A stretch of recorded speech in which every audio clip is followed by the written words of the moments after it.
Okay, Parshas Vayeira says the pasuk Vayeira Elav Hashem ba'aloini mamrei v'hu yoshev Pesach oil k'chayim hayoyim. So the Rebbe Shloim, he appeared to Avram Avinu ba'aloini mamrei and by the plains of Mamre, and Avram Avinu was yoshev Pesach oil k'chayim hayoyim. He was sitting by the entrance of the oil of the tent by the heat of the day. So the Noam Elimelech is going to take this pasuk and he's going to explain it in a very interesting way. Zok Noam Elimelech DNA. Hagam she'anir eshkol mamri hayu bali bris Avram. Even though these three people were part of the faith of Avram, Aval Pikein hayu Kananim. Nevertheless, they were Kananim. V'zeh shemismamea kosav. And this is what the pasuk is so bothered by. Vayeira Shamay Lov ba'aloini mamri. The Rebbe Shloim appeared to Avram Avinu ba'aloini mamri. Right? So lemer hey chavshash yisara Hashem yisborach lo ba'aloini mamri shayimena Kananim mina kodesh baruch hu me'ashrei shchina also b'makom hagoyim. How could it be that the Rebbe Shloim came to Aloinei Mamre, but this is where the Kananim are, and we know that the Rabban Shloim doesn't rest his Shechina in the Makom of Goyim. So the pasuk says, no, Altis Ma'alzeh, don't be so bothered by this. Kiva hu yoshev Pesach ha'oil, because Avram Avinu was sitting by the Pesach ha'oil. Now the Noam Elimelech is going to explain what does that mean that Avram Avinu was now sitting by the Pesach oil.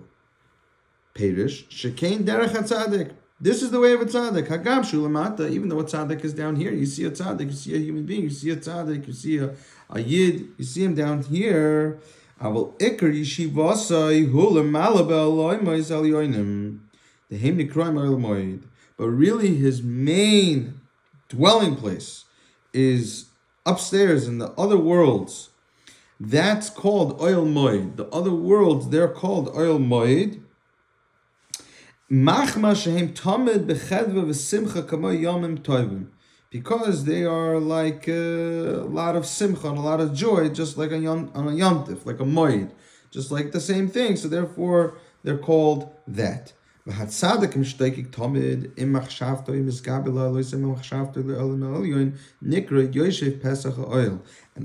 who's always longing, always with his machshav, he's always longing and he's always overcoming his thoughts to go more and more and to go higher and higher with his thoughts to L'olam Elyon, to go to the upper worlds, to constantly be up.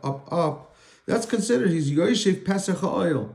So it's not pshat that the Rebbe Shloim was showing himself to Avram Avinu by Aloinei Mamrei Mamish, but rather the way that the Noam Elimelech is understanding this pasuk is that the Rebbe Shloim appeared to Avram Avinu when he was in the Olam Esalyonim, when he was all the way up there.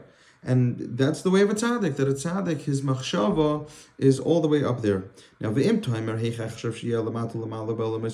it be possible that a person's down here and his machshava is up there? Like, how does that make sense? Where do we see that? How can you explain that, especially in these psukim? There's a Amar Kosev, therefore the pasuk says,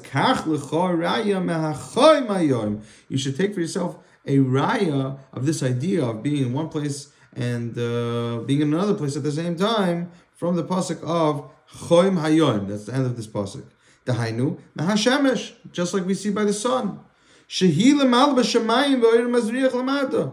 That we see that the sun is b'shamayim, is in the sky, so to speak, and its light is what? It's shining down here below. V'nid makilu hi lamata, and it looks like it's down here. It looks like it's down here. So kenat tzadik hu kacham hayom. It's the other way around. Shehu lamata, he's down here. V'or toirasai kedushasai, and his Torah and his kedusha is mazriach lamala ba'olam esal yoinim. It shines all the way above in the olam esal yoinim.